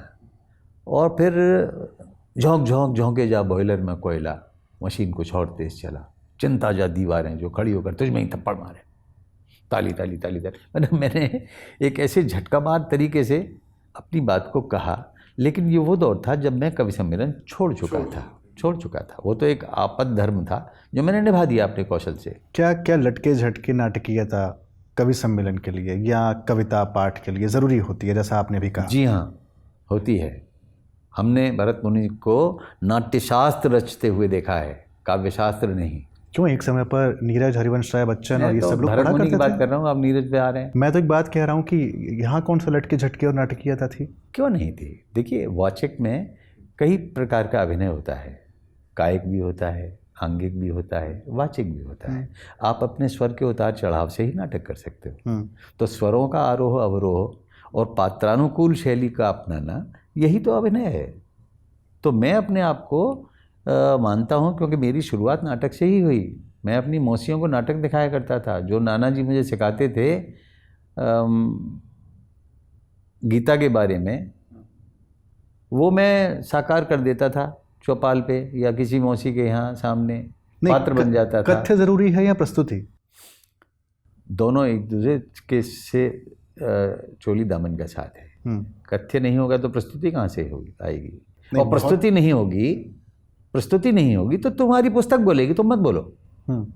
अगर तुम बोलना भी चाहते हो और बोलना आता नहीं, बोलना आने का मतलब ये है कि आपको पात्रानुकूल भाषा और अपने श्रोतानुकूल शब्द जो उसकी समझ में आए। आप कहीं अकेले में बैठें तब अपनी दुरूह बातें करिए आप, लेकिन जब वहाँ जा रहे हैं तो आपकी कविता का स्वरूप आपके पाठक, श्रोता और आपको समझने वाले निभाते हैं। कई बार आप गलत जगह फंस जाते हैं, कई बार ऐसा होता है। और क्या कंठस्थ होना ज़रूरी है कविताओं का? अगर आप नाटक देख रहे हैं और उसमें हर पात्र के हाथ में मोबाइल या स्क्रिप्ट लगी हुई है तो नाटक नहीं होगा ना। अब ऐसा भी होने लगा है। अभी मैंने देखा सच्चिदानंद जी अपनी स्क्रिप्ट लेके पत्नी के साथ एक नाटक कर रहे थे, एक के हाथ में एक स्क्रिप्ट, एक हाथ में, तो वो नाटक का हिस्सा थी। आप भी अब टेलीप्रॉम्प्टर का इस्तेमाल करने लगे हैं? बिल्कुल। लेकिन क्या है, एक भ्रम तो दे रहा हूँ ना कि मैं तुम्हें बता रहा हूँ। टेलीप्रॉम्प्टर कोई शत्रु है क्या? टेलीप्रॉम्प्टर आपको और प्रॉम्प्टनेस देता है ना। कोई बात छूटेगी नहीं, कोई बात फैलेगी नहीं। आप एक सीमा में, दायरे में रहेंगे कि इसके बाद आपको ये बात चूंकि कहनी है, इससे ज़्यादा नहीं बोलना है। तो टेलीप्रॉम्प्टर तो समाचार वाचन के लिए है, आपके सारे काम के लिए है। कहाँ टेलीप्रॉम्प्टर नहीं है? कपिल शर्मा के शो में नहीं है या अमिताभ बच्चन के संवाद की अदायगी में सम्मेलनों में नहीं था, नहीं है। लेकिन कवि सम्मेलनों में डायरी थी, डायरी लेके सुनाते थे। छोटी सी डायरी होती थी रमान थर्स्टी के सामने और बैठ के सुनाते थे। ये माफ़ कीजिएगा, मतलब इस चीज़ को मैं कह रहा हूँ, ये थोड़ा सा इस तरह से ये कन्वे होता है कि देखिए मैं आप सबसे थोड़ा सा ऊपर हूँ, और एक वो जो भय या आक्रांत करने की जो कोशिश होती है ना कि देखिए मैं टेक फ्रेंडली हूँ और मैं अब आपको कुछ और देने जा रहा हूँ, तो लोग पहले सख्ते में आ जाते हैं, अरे ये सब लेकर आए हैं। तो आपके बारे में ये बहुत ख्यात है कि ये करने की कोशिश बहुत ज़्यादा करते हैं। देखिए क्या है, मैं तकनीक को जीवन में बहुत उपयोगी मानता हूँ, और आपके पास अगर सीमित समय है और आपके ने ज़्यादा लिखा है, जिन लोगों के पास 1 घंटे की सामग्री है और 61वें मिनट की नहीं है, जिसको आप 35 साल से सुनाते आ रहे हैं, वो आपको कंठस्थ है। तो वो आपको एक ताकत देती है कि आप अपनी स्मृति से सुना सकते हैं। कुछ की स्मृति बहुत अच्छी होती है, कुछ की स्मृति नहीं होती है। मेरी स्मृति बहुत अच्छी हुआ करती थी। मैं 3-3 घंटे अपनी कविताएं सुना सकता था। तुमने पहले कभी सुना हो तो कभी मुझे टेलीप्रॉम्प्टर या ये सब इस्तेमाल करते नहीं देखा होगा आपको मंच पर। लेकिन मैंने क्यों टेलीप्रॉम्प्टर या इन सारी चीज़ों का इस्तेमाल करना प्रारंभ किया? क्योंकि मैं काम बहुत सारे हो गए। मैं फिल्में भी बना रहा हूँ, मैं अध्यापक भी हूँ, मैं प्रोफेसर भी कर रहा हूँ, मैं अकादमी का उपाध्यक्ष भी हूँ, मैं केंद्रीय हिंदी संस्थान में भी हूँ। तो वो जो 1 घंटा पहले मैं लेता था अपने लिए किसी कवि सम्मेलन से पहले, तो मुझे योगाभ्यास ज़रूरी होता है, थोड़ी 5-7 मिनट का शीर्षासन कर लूँ, थोड़ा सर्वांगासन, तो रक्त नीचे तक आ जाता है और फिर दिक्कत नहीं होती है। और दूसरा ये कि मैं 1 घंटे वॉक करता था। वॉक करने के दौरान मैं कविता जो सुनानी हो उनको चुन के दोहरा लेता था। अगर आपने तत्काल दोहरा ली तो आपको परेशानी नहीं आएगी, और अगर मैं भूल भी जाऊं तो इतना आशु कवित्व मेरे पास है कि मैं पंक्तियां जोड़ दूंगा। मैं ऐसा लगेगा नहीं कि आदमी भूल गया, इसलिए ये तो हंसी का पात्र है। मैं हंसी का पात्र नहीं बना, कभी भी नहीं बना, है ना। अच्छा, ये है ना जो है ना, ये मुख की इसकी देन है, सुधीश की, है ना पूछते हैं वो बीच में, आपसे पुष्ट कराने जाते हैं, है ना। फिर ये नहीं, और फिर ये नहीं, ऐसा ये रोग फैला, ये सक्रिय भी रखता है आपको। सक्रिय भी रखता है। और असगर वजाहत, अब्दुल बिस्मिल्लाह, 3 वाक्य बोलने के बाद है ना, तो हाँ जी हाँ है उनको आपको ऐसा जेस्चर देना पड़ेगा। तो कविता याद होना बहुत अच्छी बात है, बहुत अच्छी बात है, और आशु कवित्व होना और अच्छी बात है। छंदोबद्ध कविता जल्दी याद हो जाती है, इसीलिए छंद का प्रयोग किया जाता रहा। लेकिन छंदमुक्त कविताएं भी मंच से सुनाई जाती हैं। कविताएं मंच से सुनाई जाती हैं। ये इस पर निर्भर करता है कि आपने अपने भावक को किस स्तर का बनाया है। सांस्कृतिक स्तर हमारे देश में बहुत हैं। एक वर्ग जो आर्थिक दृष्टि से उच्च वर्ग का माना जाएगा, शायद सांस्कृतिक दृष्टि से उच्च वर्ग का हो जाए, वो उसकी निम्न वर्ग का माना जाए। तो उनमें जो वर्ग विभाजन है समझ का, उसके हिसाब से आपको अपनी प्रस्तुति को बनाना होता है। एक वाक्य मैं पढ़ रहा हूँ आपका। वाचिक परंपरा से 4 दशक से अधिक समय तक जुड़े रहने के बाद, ये जब लिखी होगी तब 4 दशक आपको हुए होंगे, अब तो ज़्यादा हो गए हैं, और ये आपने लिखी थी मुझे 2006 में, तो यानी अब इसमें और 15 साल और जोड़ लीजिए, 15-20 लगभग 18 साल जोड़ लीजिए, तो मैं इसको 6 दशक कर देता हूँ। वाचिक परंपरा से 6 दशक से अधिक समय तक जुड़े रहने के बाद मैं ये कह सकता हूँ कि हमारे समय और समाज के तापमान को नापने के बैरोमीटर हैं हमारे कवि सम्मेलन। ये आपकी अपनी दृष्टि हो सकती है, जबकि मेरा मानना यह है कि ऐसा नहीं है। ऐसे हज़ारों लोग हैं जो कवि सम्मेलनों में नहीं आते हैं या नहीं आना चाहते हैं। तो तापमान नापने का बैरोमीटर तो एक वो भी है जो नहीं आ रहे हैं, हमने उनको तो नज़रअंदाज कर दिया। देखिए, ये अब मैं ऐसा नहीं कहता, अगर आज लिख रहा होता तो मैं ऐसा नहीं कहता। उसका कारण ये है कि जब तक ये भूमंडलीकरण का आगमन हमारे देश में नहीं हुआ था, ये इसका प्रतिफलन तो हमें 21वीं सदी में ही दिखाई दिया और ज़्यादा तरीके से। तब तक कवि सम्मेलन कराने वाली जो संस्थाएं थीं वो जनता से जुड़ी हुई थी। नगर पालिका भी है तो चंदे से करा रही है, नुमाइश में, नौचंदी में, शिक्षा संस्थाओं में होते थे, और जनता अपार होती थी। मुझे याद है जयपुर में 2 लाख की भीड़ कवि सम्मेलन में, 2 लाख की। कब की बात है? ये बात रही होगी 80 के करीब, 80 से 85 तक रही होगी। और पशु मेलों में भी होते थे, तो वहाँ जो पशु खरीदने आए वो भी बैठते थे। तो तरह तरह के श्रोता होते थे। एक बंसी बेकारी नाम के आयोजक थे भीलवाड़ा के, पास में ही उनका एक गांव था। उस गांव की आबादी थी मुश्किल से 5000, और वहाँ जो कवि सम्मेलन होता था वहाँ आते थे 2 लाख लोग। 2 लाख अगर अतिशयोक्ति है तो 1 लाख मान लो। वो भी अपनी बैलगाड़ी में, ऊँट गाड़ी में, कहाँ से आसपास के गांव से राजस्थान में इकट्ठे हो जाते थे, और ऐसी साइलेंस के बीच में कविता सुनी जाती थी, अनुमान नहीं लगा सकते।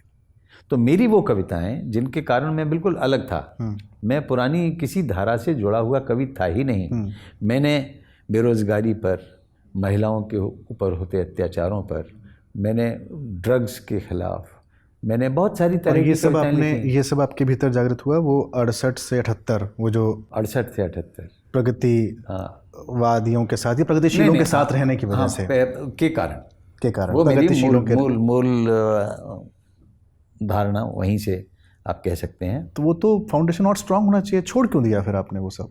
कहाँ छोड़ दिया मैंने? 78 के बाद जो चला उसमें मेरे पहले आप मंच को बहुत अच्छा नहीं मान रहे थे। इसलिए नहीं मानता था कि क्योंकि मैं खुद को ही अच्छा नहीं मान रहा था। पहले मैं तो दीक्षित हो जाऊं, पहले मैं तो समझ जाऊं, समझने के बाद अपने देश को समझूं, उसकी आवश्यकताओं को समझूं। आप मेरी कविताओं पे बात करिए ना, मैंने क्या लिखी? मैंने सरल लिखी, मैंने अभिधा लिखा, मान लीजिए लिखा, लेकिन उनका असर तो हुआ। मैंने अगर दहेज के खिलाफ एक कविता लिखी, मेरे पास पत्र तो आए कि आपकी कविता पढ़ने के बाद हमने आत्महत्या का इरादा छोड़ दिया। मैंने प्रतिफलन देखा उन कविताओं का। कटे हाथ के बाद एक आंदोलन चला जिसमें कि लोगों ने पोस्ट कार्ड लिखा इंदिरा गांधी को भी, देखिए, और 1 लाख से ज़्यादा पोस्ट कार्ड इंदिरा जी को भेजे गए। ये मुझे उदयपुर में बताया जिन्होंने ऐसा काम कराया, मुझे तो नहीं मालूम। कविता एक भौतिक शक्ति बन जाती है। आपने लिख दी, आपने सुना दी, तो आपकी कहाँ रही? वो तो जनमन की हो गई।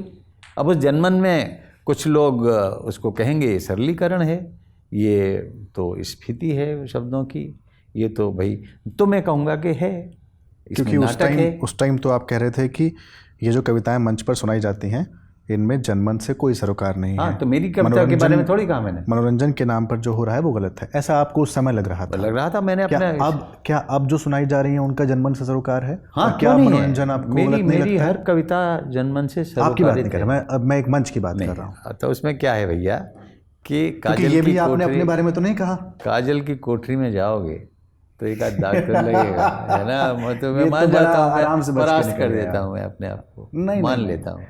तो मैं सफल नहीं हो पाया अपने इस जीवन में। नहीं, बात जो मैं चाहता था वो नहीं हो पाया कवि सम्मेलन के माध्यम से। कवि सम्मेलन जनमन के नहीं रहे। कवि सम्मेलन संस्थाओं के हो गए, जो संपन्न संस्थाएं हैं, वहाँ भी शुरू करने वाला मैं ही था। IITs में, मेडिकल कॉलेजेस में शुरुआत मैंने कराई थी। फिर वहाँ दूसरे तरह के लोग आ गए, और फिर कविता भी कॉर्पोरेट इवेंट बन गई। आज कवि सम्मेलन की कविता एक कॉर्पोरेट का इवेंट है। और इसमें किसका योगदान रहा, किन लोगों का? देखिए, नाम लेने से कोई फर्क नहीं पड़ता है। मैं इसलिए पूछ रहा हूँ, इसी संगत में एक कवि ने कहा कि जितने मंच के कवि सम्मेलन होते हैं जिनका पैसा मारवाड़ी और बाकी तमाम कम्युनिटीज से आता है, ज़्यादातर पैसा ब्लैक मनी होता है जिसको वाइट किया जाता है कवि सम्मेलनों के माध्यम से। देखिए, इतना बड़ा घपला तो किसी कवि ने किया अगर होगा तो एक आदि होगा जिसके पीछे ईडी छोड़ी जा सकती है, लेकिन बाकी कवियों में इतना नहीं है। जो कमती को बहुत ज़्यादा माना है। किसी कवि के पास अगर कार आ जाए तो आँख में किरकिरी। मेरा तो, मुझे भाई नहीं, मैं रीडर बनने वाला था, मुझे आश्वस्त किया था, वो क्या कार खरीद ली मैंने गलती से, मेरी कार देख के, और ये उन्होंने कहा तुम तो पैसे के पीछे चल दिए हो, और मैंने रीडर नहीं बनाया मुझे। और फिर उन्होंने हाथ भी दबा दिया कि चलो गलती, ये क्या है ना, ये दो बूढ़े थे, इनको न निकालते तो फिर जगह चाह रही थी, फिर एक और भी मोहतरमा आ गई। तो क्या है, वही वो सब कार से संपन्न है। मैं अगर 4 साल पहले वो सुविधा ले रहा था तो मैं सुविधा भोगी हो गया। और आप क्या हैं, सबके पास हैं, मुझसे ज़्यादा हैं। मैं 35 साल से DDA के एक फ्लैट में रहता हूँ, सबके पास अपने अपने और अच्छे घर हैं। ठीक, मुझे वहाँ आनंद आता है। अशोक जी, हिंदी साहित्य में अगर हम देखें तो स्त्री विमर्श है, दलित विमर्श है, आदिवासी विमर्श है, ये तमाम विमर्श हैं, लेकिन मंचीय कविता या मंच तक ये क्यों नहीं पहुँचे हैं?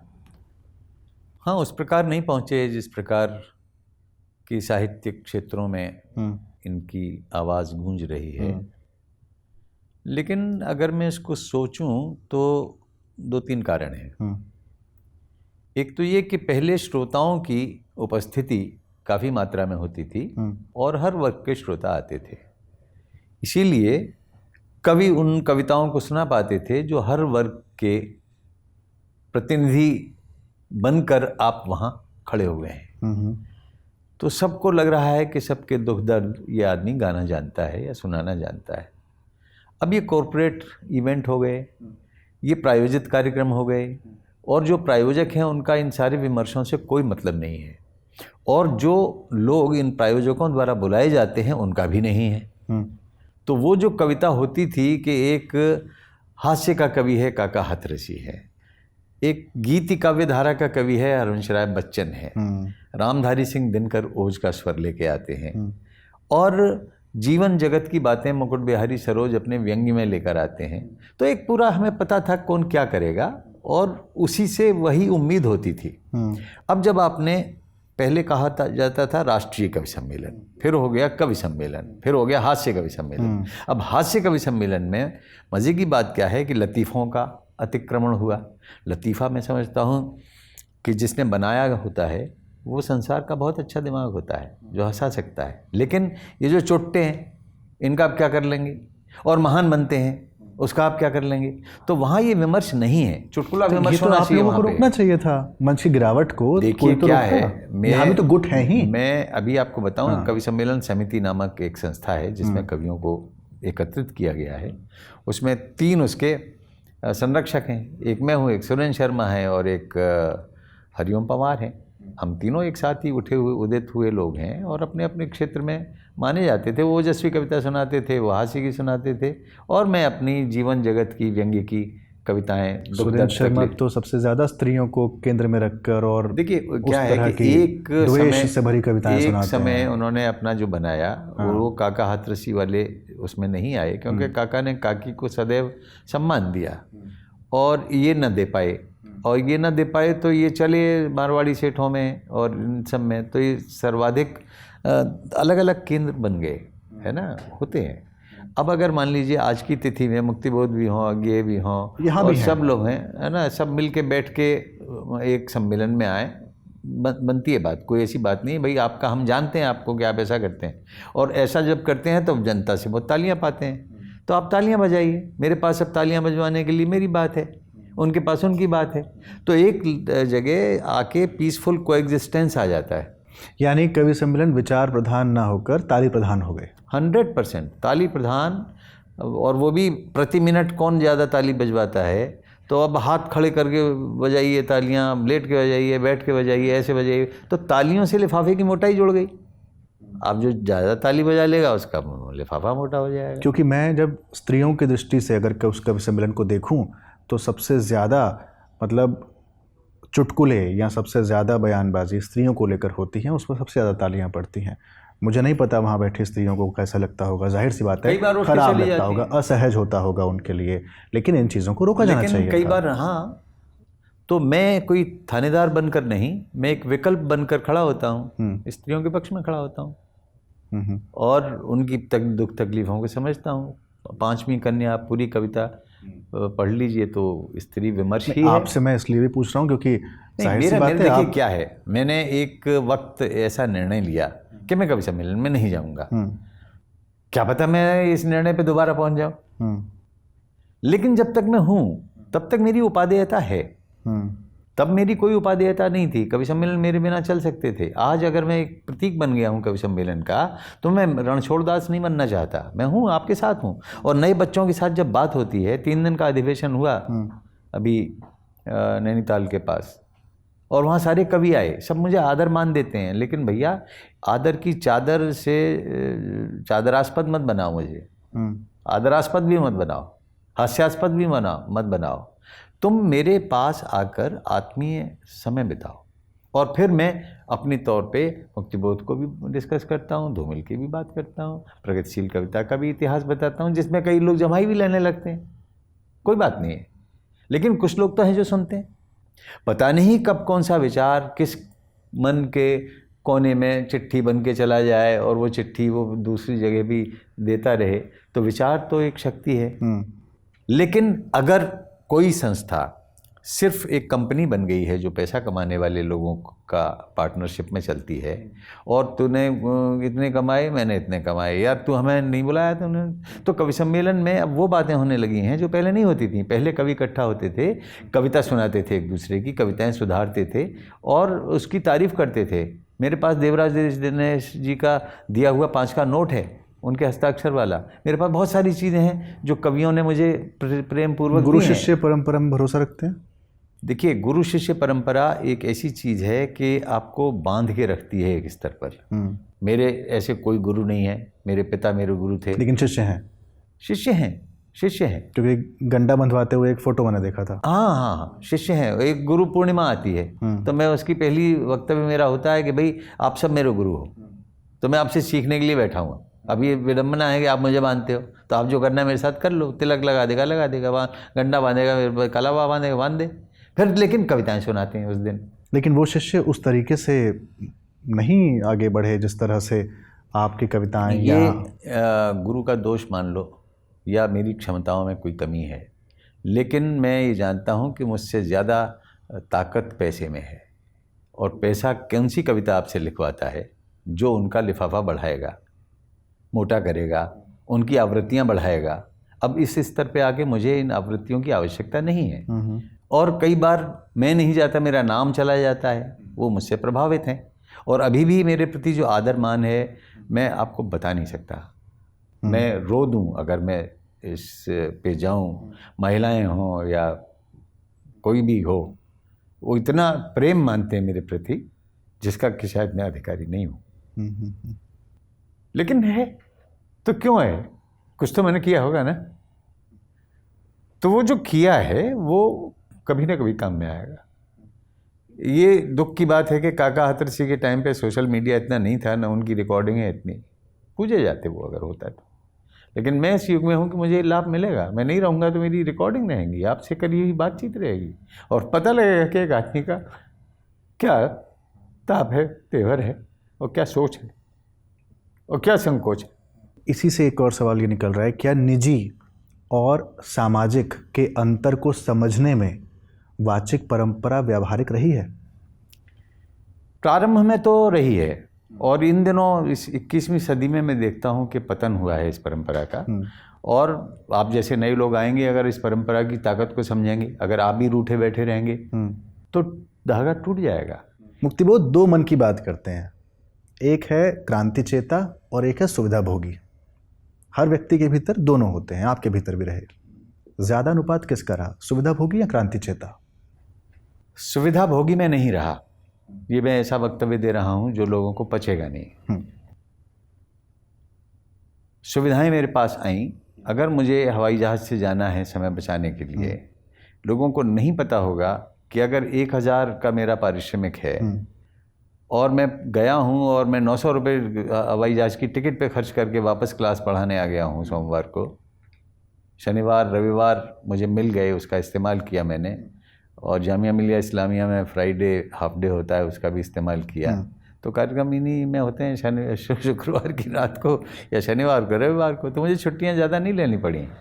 और मैंने कक्षाएं, ये कक्षाओं की बात कर रहे हैं हाँ। आप, लेकिन आपके बारे में तो था कि आप कक्षाएं नहीं लेते थे। बहुत भ्रामक प्रचार है, आप मेरे विद्यार्थियों से पूछिए। इस वजह ये से मेरे शत्रुओं से मिला हुआ समाचार है। मेरे निकलने के बाद कहा गया कि उनको निकाल दिया गया। सारे प्रोफेसर्स ने लिख के एक मत से मेरे बारे में, जिस आदमी ने 30 साल वहाँ लगाए, उसका एक वो था, मृणाल पांडे ने इतना सा छापा भूल सुधार जो प्रोफेसर्स का दिया हुआ था, इतना मोटा किसी अनंतनाग का छापा। मैंने कभी इसको भी ढूंढने की चेष्टा नहीं की, किसने मेरे पास, क्योंकि मैं जानता हूँ किसने के कारण हुआ, जानता हूँ, नाम नहीं लूँगा मैं, किसको परेशानी हुई। हालांकि आपने जामिया में जब आप गए तो वहाँ पर देवनागरी में हिंदी विभाग तक नहीं लिखा हुआ था, जितना मुझे पता नया लगा। विभाग टेलीविज़न पत्रकारिता का। हमारे बड़े भाई असगर वजाहत तो चले गए थे हंगरी, उनके पीछे किए गए ये प्रयास थे, मैं उनको वापस लाने की कोशिश करता रहा। वो वहाँ साल दर साल मेरे सहयोग से बढ़ाते रहे। मैं चाहता तो वाइस चांसलर के कहने पे उनकी जगह किसी को भर सकता था, मैं ऐसा क्यों करता। हमने उनकी जगह को रोका, मैं उनको फ्रेंड, फिलोसोफर और गाइड करके उनको इज्जत देता रहा हूँ। लेकिन हंगरी से लौटने के बाद में कुछ ट्यूनिंग हमारी बनी नहीं, ऐसा थोड़ा सा रहा। दरअसल स्वैच्छिक अवकाश का कीड़ा तो उन्होंने ही लगाया था मेरे दिमाग में। फिल्मों में वो भी काम करते थे, मैं फिल्म बनाता था। मैं तकनीकी क्षेत्र में पारंगत था, मैं टेक्निक को जानता था, मैं एडिटिंग भी जानता था, मैंने डायरेक्शन भी किया, बहुत सारी चीज़ें की। माइक्रोसॉफ्ट के लिए माइक्रोसॉफ्ट के लिए बहुत सारा काम किया, वो एक अलग चीज़ है, उस पर कभी 2 घंटे फिर से बात करेंगे। नहीं, वैसे एक जनरल बात, सब जानते हैं हिंदी को, जानते हैं। 3 बार कंप्यूटर मिलाने में बहुत बड़ा अवार्ड योगदान है मिला, आपका। माइक्रोसॉफ्ट ने दिया, मोस्ट वैल्यूएबल प्रोफेशनल 3 बार दिया। हिंदी के लिए तो बहुत काम किया, मतलब इसमें तो तो कोई जब वो मुझे नहीं लगा है। मैं काम ढूंढता हूँ अपने लिए, अगर एक जगह मेरी उपेक्षा होने लगे तो मैं अपेक्षा फिर दूसरे काम से करता हूँ कि तू मुझे पनाह दे, मैं आ रहा हूँ तेरे ये भी पास। तो हो सकता है आप इतने सारे काम कर रहे थे और एक काम में जो ईमानदारी होनी चाहिए थी संभवतः लोगों को वो ना दिख रही हो, नहीं, वो या ऐसा सोच सकते हैं। हाँ। लेकिन मैं सबसे ज़्यादा पढ़ाने वाला अध्यापक था। हमारे बहुत सारे साथी नहीं पढ़ाते थे, रहते थे वहाँ हर वक्त, रस लेते थे जामिया बिरादरी की निंदा का, प्रशंसा का। मैं आता था, मैं पढ़ाता था, और मैं अपने घर पे भी 3-3 घंटे की कक्षाएं लेता था। क्या बहुत ज़्यादा आगे बढ़ना ये भी नुकसान दे रहा है? मैं देखो किसी पे उंगली नहीं उठाना चाहता। हाँ, ये तो रहा होगा, ये तो रहा होगा। तो वही असगर वजाहत ने कहा कि भाई मैं तो चला जाऊंगा बम्बई में, तो ये ले लूँगा, VRS ले लूँगा। अब उन्होंने मेरे दिमाग में कीड़ा डाल दिया। अब जब मुझे लगा कि मेरा हेड जो कि असगर थे, मेरा डीन जो कि अख्तरुल वासे थे, मेरा वाइस चांसलर जो मुशीरुल हसन थे, इससे पहले इस तरह का ट्रायो कभी मेरे विपक्ष में नहीं था। अचानक ये तीनों मेरे विरुद्ध हो गए। मैंने उसी दिन तय कर लिया मैं जा रहा हूँ। मैंने विधिवत स्वैच्छिक अवकाश लिया। मुशीरुल हसन साहब ने हमसे कहा कि क्यों कर रहे हो अशोक, ऐसा मत करो। अख्तरुल वासित तक ने कहा। वजह साहब ने स्तब्ध सांप सूंघ गया उनको। मैं उनको बड़ा भाई मानता हूँ, आज भी मानता हूँ, लेकिन कोई नहीं जानता कि मैं कितना जिम्मेदार अध्यापक था। ये मेरे विद्यार्थियों से पूछिए। जामिया मिलिया इस्लामिया में अंतिम दिन तक मैं आदर पाता रहा, और अचानक दैनिक हिंदुस्तान में मैं समझता हूँ मेरे लिए सबसे कठिन दिन था वो, शायद 26 नवंबर था। 8 अक्टूबर को मैं रिटायर हुआ हूँ। उसके तब लिखा गया कि अशोक चक्रधर जामिया मिलिया से निकाले गए। उफ। तो मैं टहलने चला गया, जो पार्क था डिस्ट्रिक्ट पार्क, वहाँ मैंने 2-3 चक्कर लगाए, और अचानक रिमझिम बरसात हुई। तो मुझे लगा यार कुदरत तेरे लिए रो रही इसलिए तू हंस ले, कोई बात नहीं है। और तब मैं वाह वाह की एक रिकॉर्डिंग में लगा हुआ था। मैंने छोड़ ही दिया तो चलो ठीक है। वाह वाह की रिकॉर्डिंग कर रहा था, तो एक दर्शक जब वो समाचार आ गया ना, तो उसमें नहा के आया था, आंसू भी आने वाले थे, तो प्रकृति भी रोने लगी मेरे साथ। फिर मैं इस रिकॉर्डिंग के लिए चला गया, और मैंने आलोक पुराणिक मेरे शिष्य रहे हैं, उन्होंने कोई ड्राफ्ट किया, और 75 प्रोफेसर्स ने हस्ताक्षर किए कि बिल्कुल गलत है, बेबुनियाद है, ऐसा अशोक साहब तो ये हैं, मुशीर मुझे पीछे पड़े हुए हैं कि ऐसा मत करिए। तो शायद एक भय था कि कहीं बाहर निकल के हमारा विरोध न करे। मैं आज पहली बार बोल रहा हूँ, और वो भी सबके सामने बोल रहा हूँ, क्योंकि धारणा तो निकाल दो ना मेरे दिमाग से कि एक अच्छा भला आदमी था, पढ़ाता था, प्यार पाता था, और आज भी सबसे मेरे अच्छे संबंध हैं।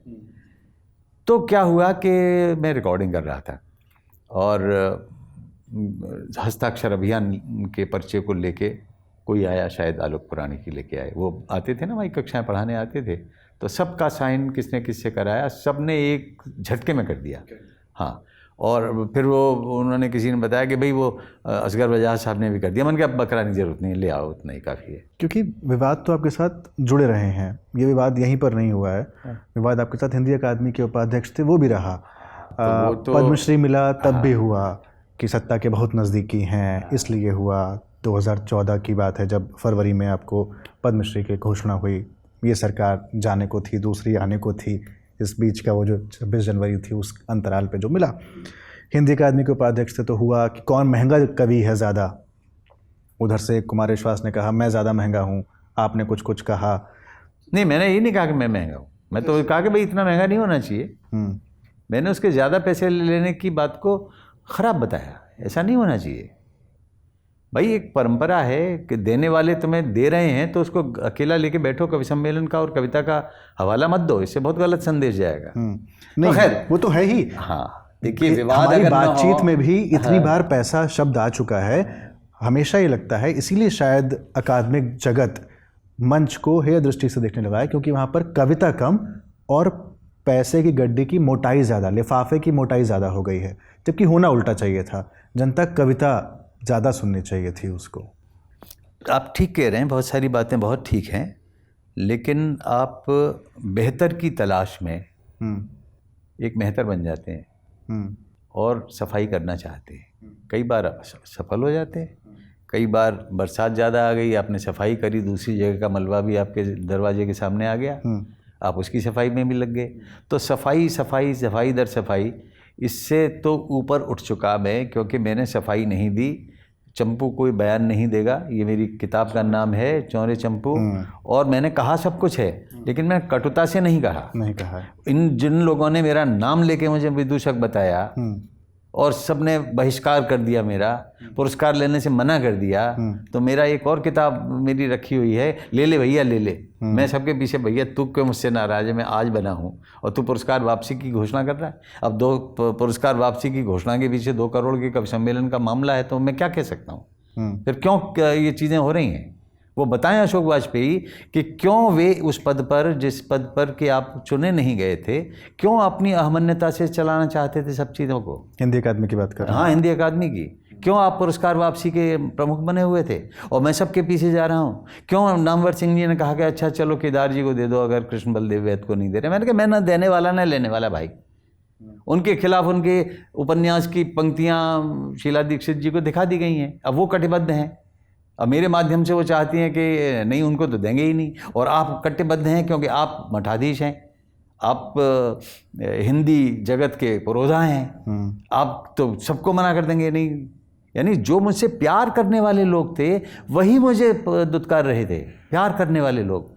विश्वनाथ त्रिपाठी हो, नित्यानंद तिवारी के अंडर में मैंने फिर शोध कार्य किया। ये सारे के सारे लोग इतने भयाक्रांत, और एक हास्य कवि न हुआ साला तुम्हारा, ऐसा हो गया कि तुमसे झेला न गया। और क्या कारण लग रहा है इन सबके पीछे, क्या रहा होगा? इसका कारण भैया वो है अहमन्यता। हमारी बात मानो, अगर मैं ज्योतिष जोशी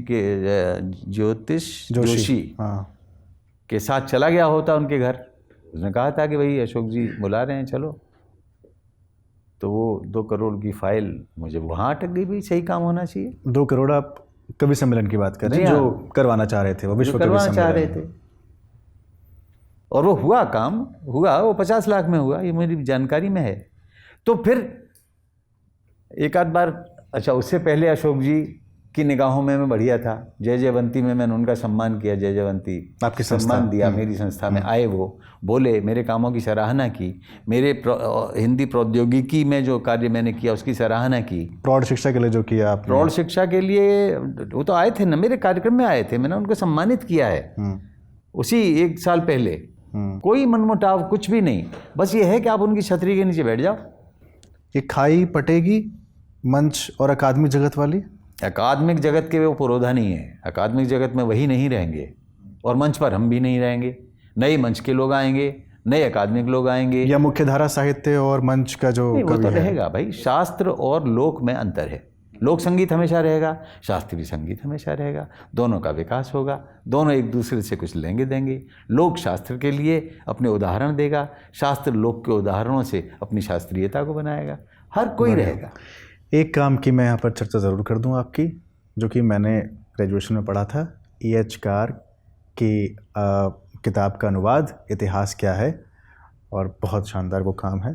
तो उसके लिए तो आप बधाई ज़रूर ले लें, और वो वाकई में बहुत अच्छा काम है। मुझे लगता है कि मुक्तिबोध वाला काम, E.H. कार का अनुवाद वाला काम, इस तरह के काम को और करने चाहिए थे। मुझे नहीं पता आपने क्यों छोड़ दिए। नहीं छोड़ा नहीं, मैंने उस किताब में तथ्य और इंटरप्रिटेशन 2 बड़े चैप्टर्स हैं जो बहुत गहरे हैं।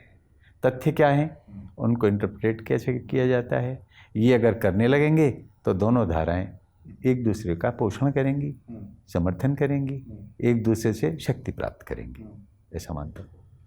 चलिए बढ़िया। कुछ और सवाल अंत में।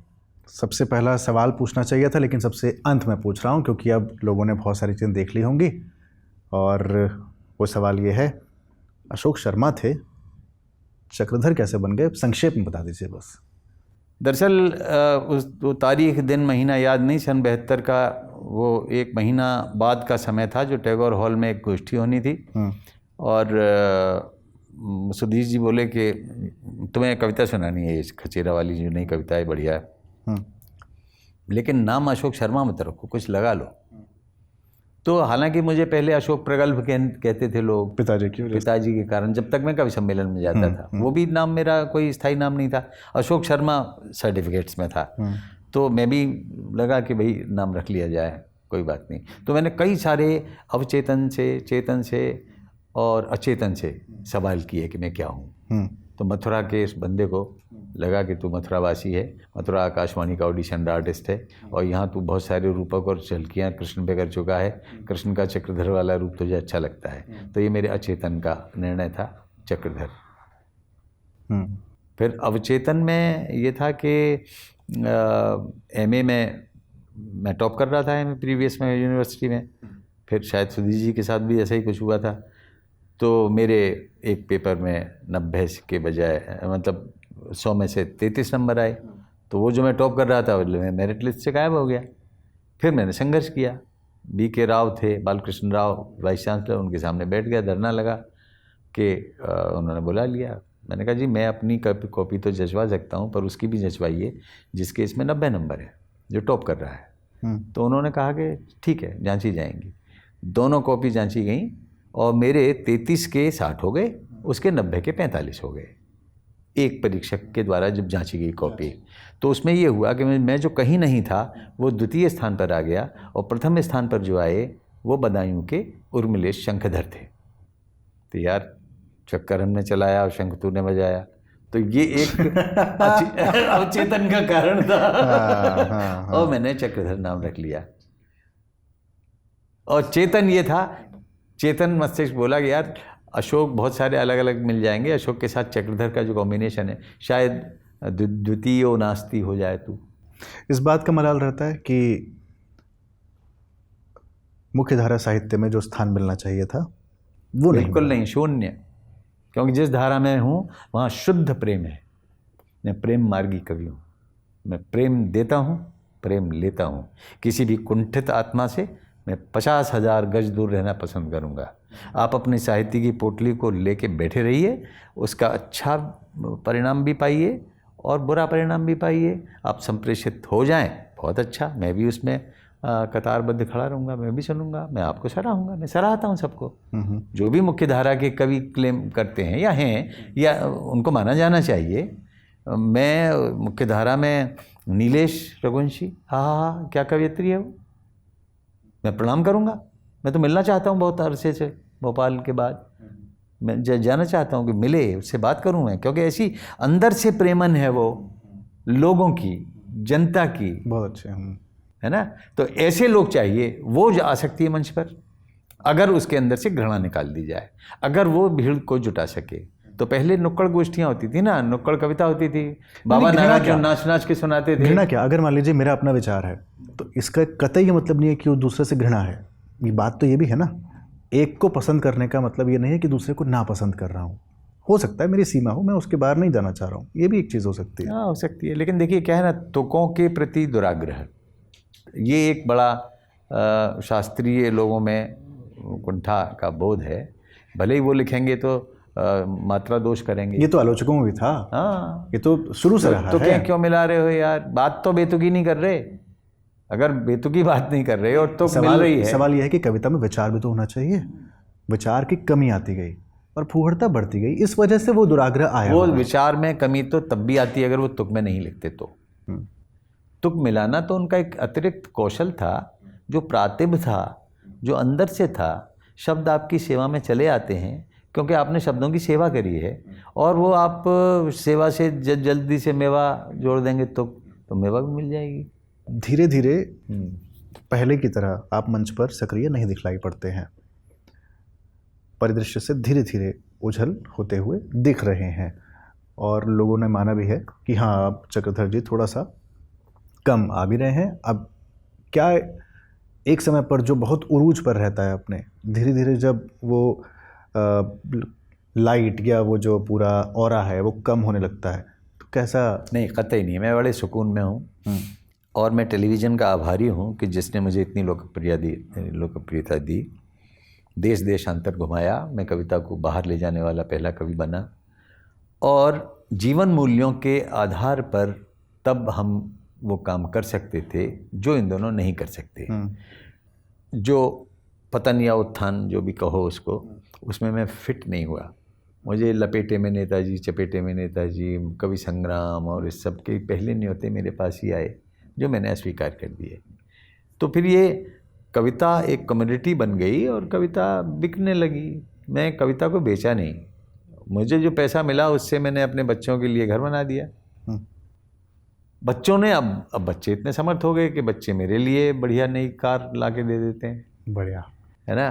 तो पैसे के पीछे मैं कभी नहीं भागा। ये अगर तुम भरोसा कर सको तो करो, नहीं ठीक और ठीक, न करो तो न करो। अरे नहीं नहीं, हाँ, जितना काम किया लेकिन हाँ। जो पाया वो बात सही है मुक्तिबोध की, कि लिया बहुत ज़्यादा, दिया बहुत कम।